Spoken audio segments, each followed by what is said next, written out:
Hi, everyone. Good morning, good afternoon, good evening, wherever you are. The next session is by a very dear friend, Victor Monga. He's going to be talking about the gap between theoretical education and the real world jobs. Victor is a vice chair at the board of Virtually Testing Foundation. He specializes in network security, risk management, risk assessment, threat modeling. Previously, Victor has been a network and security engineer for a major healthcare provider. He streamlined the transformation of data center from a monolithic architecture to microservices for high availability and defense in depth. Now, Victor has been engaged in the cybersecurity community and strive to share the knowledge among them. He promotes programs for nonprofits and unprivileged groups. Thank you so much, Victor, for always supporting us, and the stage is all yours.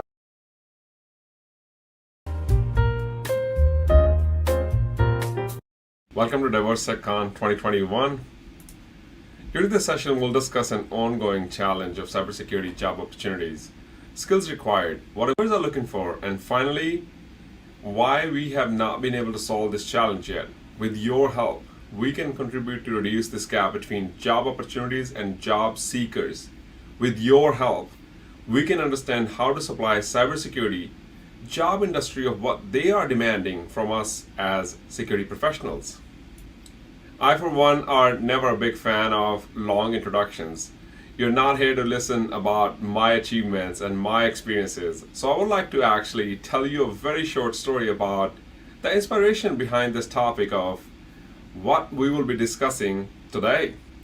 Now, for those of you who want to know if I am a real person, speaking today or an intelligence programmed robot, for those, here is a bit about my identity and real picture of myself if you are really interested in learning more about me. I do have an active LinkedIn profile if you would like to check it out. Now, about the story and today's topic. About 9 years ago, someone had asked me, how do I get into a cybersecurity job?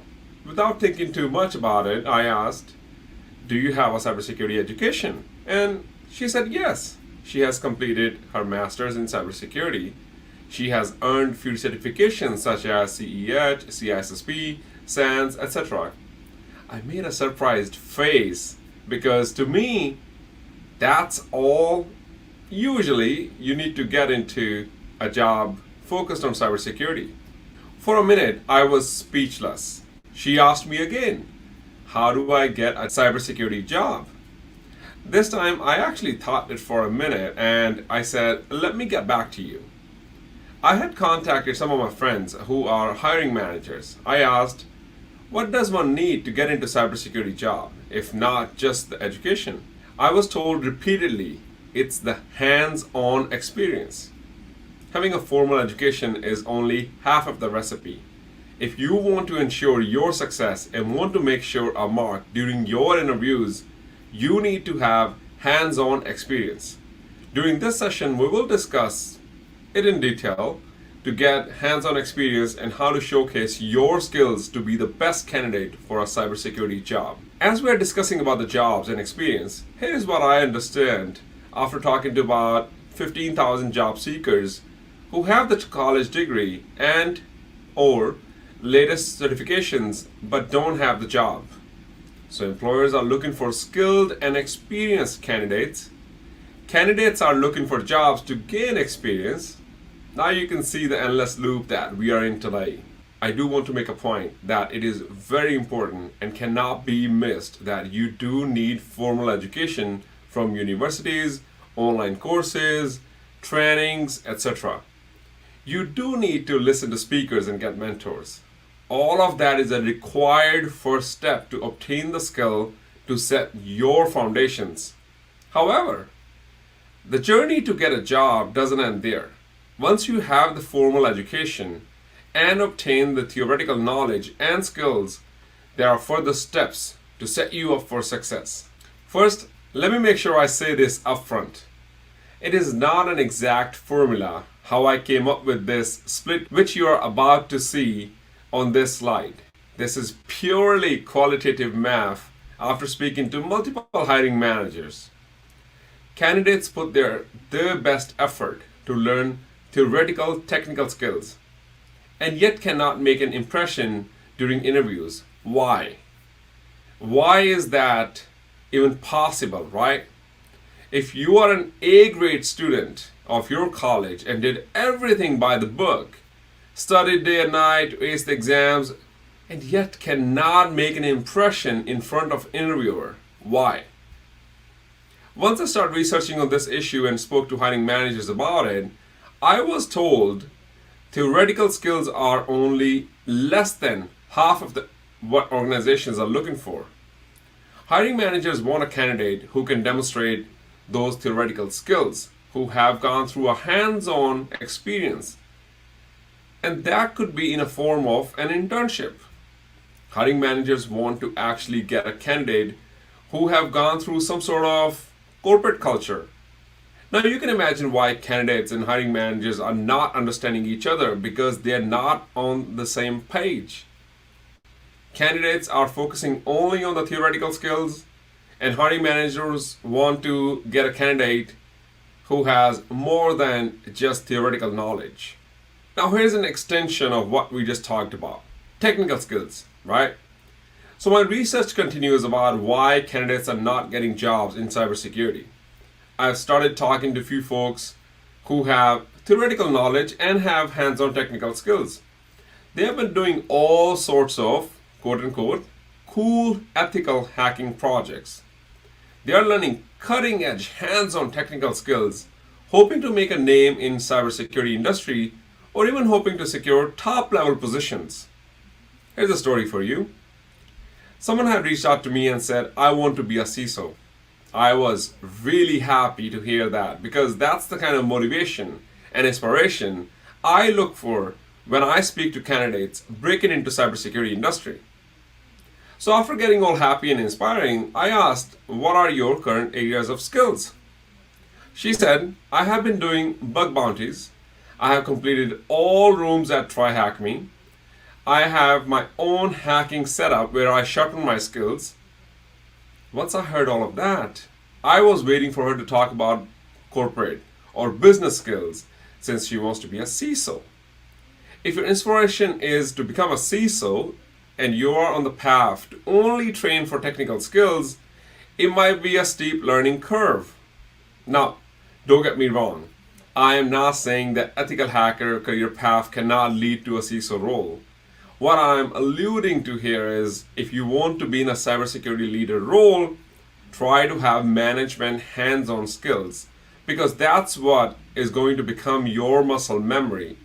Before we move to next slide, the point I'm trying to make here is that do not just focus only on technical skills. Even if it is hands-on technical skills, you need a corporate hands-on experience, a little bit non-technical side, a little bit management, a little bit leadership, team leading, conflicts, how to handle conflicts. You need to know other, quote unquote, soft skills, which cannot be earned by simply reading a book or attending a course. Now here are the three personifications we have seen, and again, this is not from any book or article. This is what we have at VTF, Virtual Testing Foundation, put together. Cybersecurity, information security, governance, risk, and compliance. There's an overlap. Same person or department may handle all three, or we might have different three departments who handle these three different roles. Difference between a general security versus specialized, if you will. Let's define these terms one by one. Cybersecurity is the state of being protected against the criminal or unauthorized use of electronic data. I want you to be really specific about this term, electronic data. It does not involve physical security or security operations. On the other hand, information security, also known as InfoSec, everything revolves around data protection, physical measures. A set of practices intended to keep data secure from unauthorized access or alterations, both when it's being stored and when it's being transmitted from one machine or physical location to another. You may have heard of the concept of CIA, confidentiality, integrity, and availability. it also ties back to information security. And the last one is governance, risk, and compliance. You may have heard of these terms called PCI, HIPAA, GDPR, ISO, CCPA, SOC 2. All of that falls under GRC. Now, why are we talking about these? The point we're trying to make here is that cybersecurity is not only about bug bounty and technical hacking and all that stuff. There are other roles, other areas. It could be even non-technical roles still falls under security personification. Here I have a quote actually. Not every cybersecurity job starts and ends with a hacking skill. So by now, we have spoken about the dilemma of candidates focusing on the right side of this and hiring managers looking for left side of this equation. If you want to be on the top of that candidate list, if you want to make that first impression, if you want to stand out of all of the other candidates, you need to start getting corporate hands-on experiences. And again, that does not have to be a job. That can be an internship. I would even go further and saying it doesn't even have to be a paid internship. If you learn and gain corporate experience, it is worth it. I think that's even way more valuable than minimum stipend and picking up your boss's coffee or doing entry-level jobs or data entry. If you need hands-on experience in a corporate environment where you are the decision maker, where you are treated equally, where your opinions value, again, you may not find that kind of experience at your first job or paid internship. There might be places they're offering unpaid internships and can be a great way to start that path to put you on the left side of this equation to match what hiring managers are looking for, to augment your technical skills with corporate experience.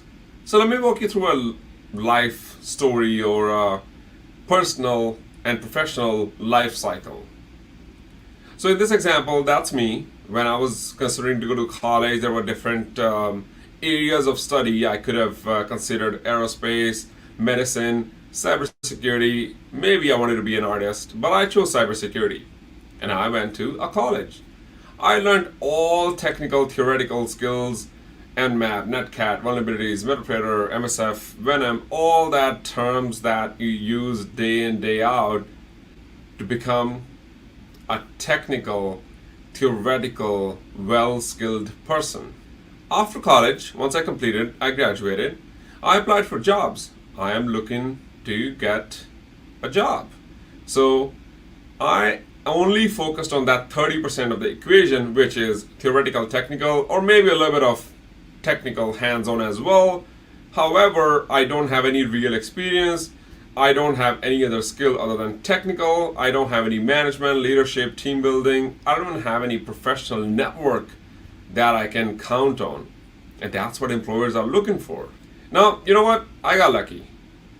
They called me. I got in front of the interviewer and they asked me about our technical skills. They asked me non-technical management, leadership, team building. They asked me who I know in the industry, a little bit of networking. I was not that confident. My communication skills were not that strong. Clearly, I was not that resourceful because I never had a corporate culture or work experience. But you know what? I got lucky. I got into the job. I started my work life. But I was so drained out. Why? Because I was not prepared for it. I was not ready for the job. I got lucky, I put into it, but I was not ready for it.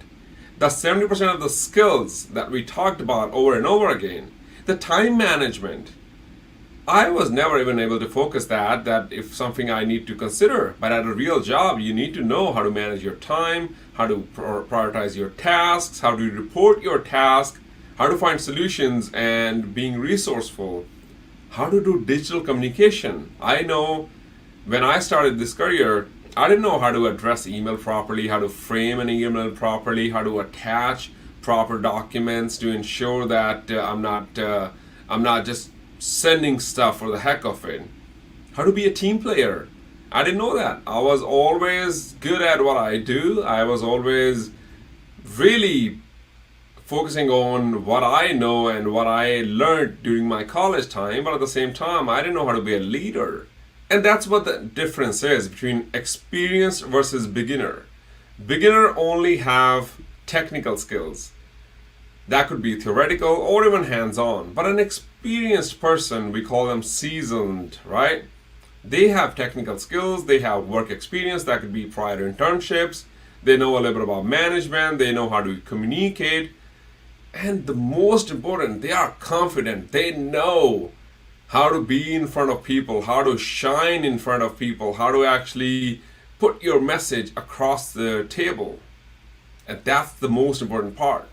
Once again, coming back to that endless loop we talk about, employers are looking for experienced candidates. Candidates are looking for experience by getting a job. So again, we're talking about this loop over and over again, right? Let me tell you another story about swimming. So, you know what? I got excited. I was like, I want to learn swimming. I read all the books, how to swim. I watched all the videos, how to swim. And I threw myself into a swimming pool. And I didn't understand. I was drowning. I did not understand why I'm drowning. I read all the books. I actually watched all the videos. I did not practice. That's what I was missing. Think about it. You read all of your skills and all of your technology. You watch all the videos for trainings, but do you actually practice? Do you put that into somewhere to ensure that it's helping a business? Now, relating back to swimming example, you read a book, you watch videos, but you do practice. That's what increases the chances of success. That's where you actually become the professional in this industry. Now you can see how that loop and circle and cycle is vicious. That's where we need to break it.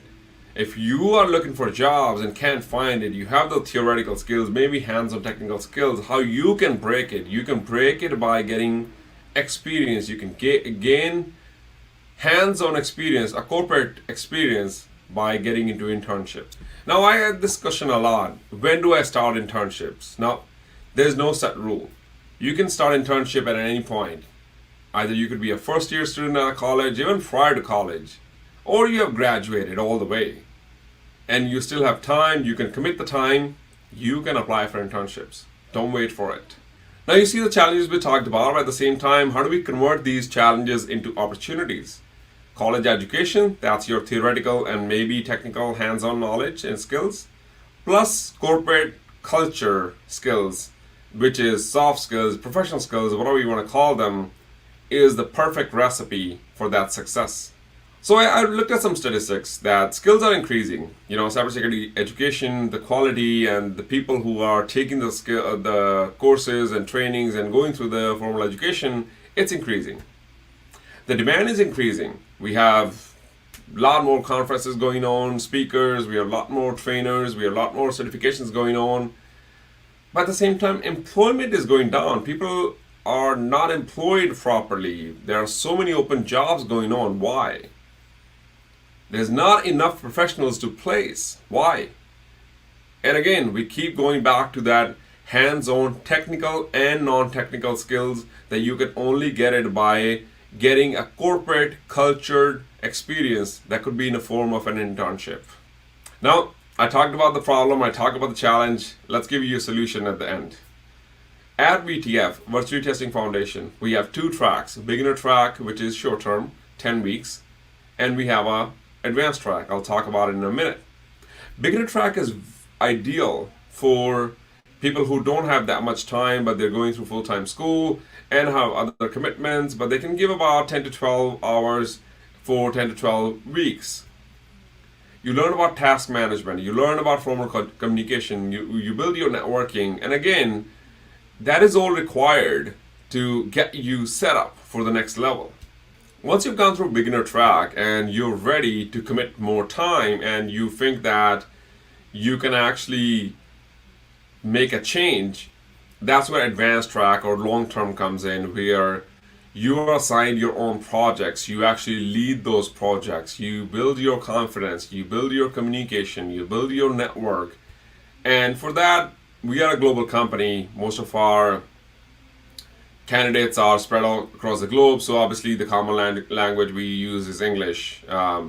Then time commitment. We are based out of LA, so that's why we encourage our candidates to work between 9 a.m. to 4 p.m. Pacific Standard Time, because this also sets you in a mindset. If you're working for a global company, you have to work on a different time zone. Maybe your local time zone is different, but that gets you in a different mindset.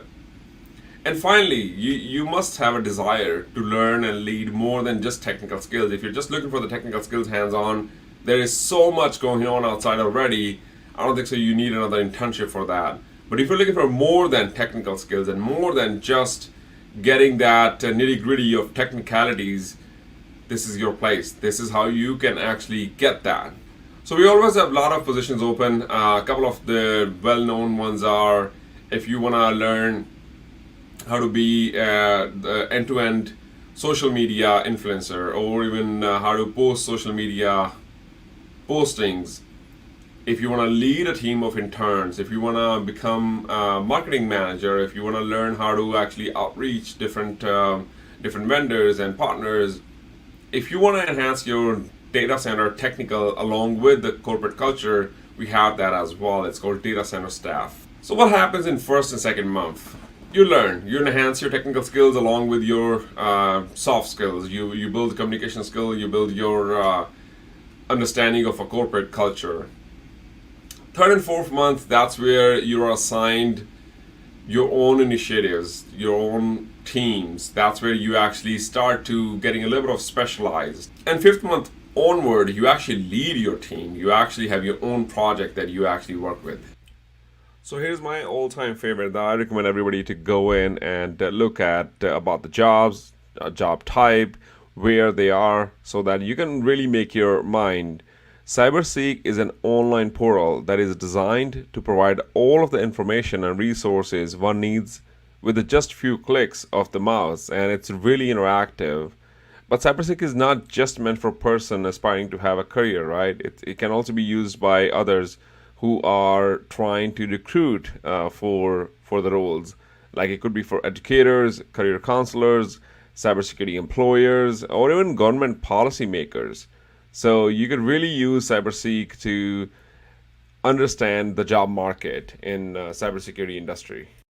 Here's something else that you should check it out: the NICE Challenge Project, and their approach is about three-pillar approach. The NICE Challenge Project uses work role-based real-world scenarios within virtualized business environments to access cybersecurity professional workforce readiness. So if you think that if you're ready for a job, you should definitely check it out, the NICE Challenge Project. The NICE Challenge Project established a core three-pillar approach: platform, environments, challenges. Together, these pillars create a tight, vertically integrated technical solution that is imperative to delivering real-world challenges at scale to students and educators across the United States. You should really check it out. I think currently they're serving over 425 educational institutes between K-12 and higher education from across the United States. The NICE Challenge Project provides students workforce experience before the workforce. So exactly what we're talking about today, right? They're giving you experience right before you actually get into the job market. Students and educators can cross from about 100 cutting-edge cybersecurity work role challenges within virtual business environments through the project's custom platform, or I would say web platform, year-round.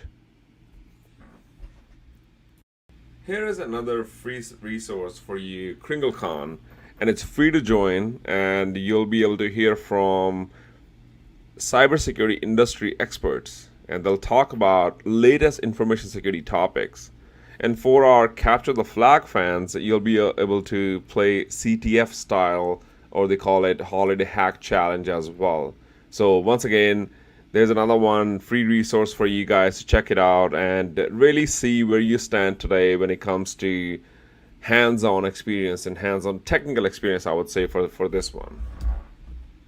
So here's a short 5-page report that really tells you about the job market, especially after COVID, how it is going to change, how people are going to hire, and what are the industries. So, especially like healthcare, or I would say weaknesses in healthcare. We want to talk about the insurance industry. We want to talk about the cybersecurity experts for SOC teams. So all of that is going to change a little bit. So this is a great report if you want to look at it.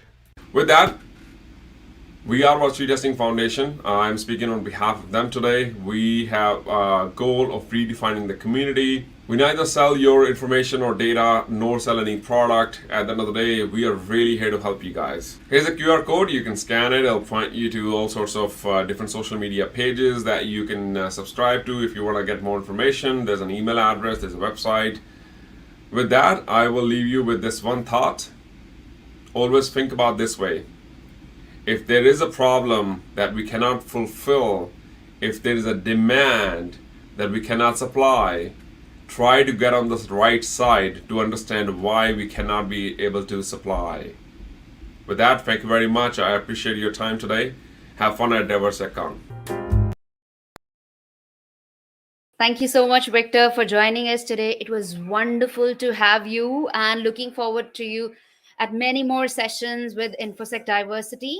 Everyone, let's join us for the next session on the main track and the unconventional track. Looking forward to all seeing you. Thank you.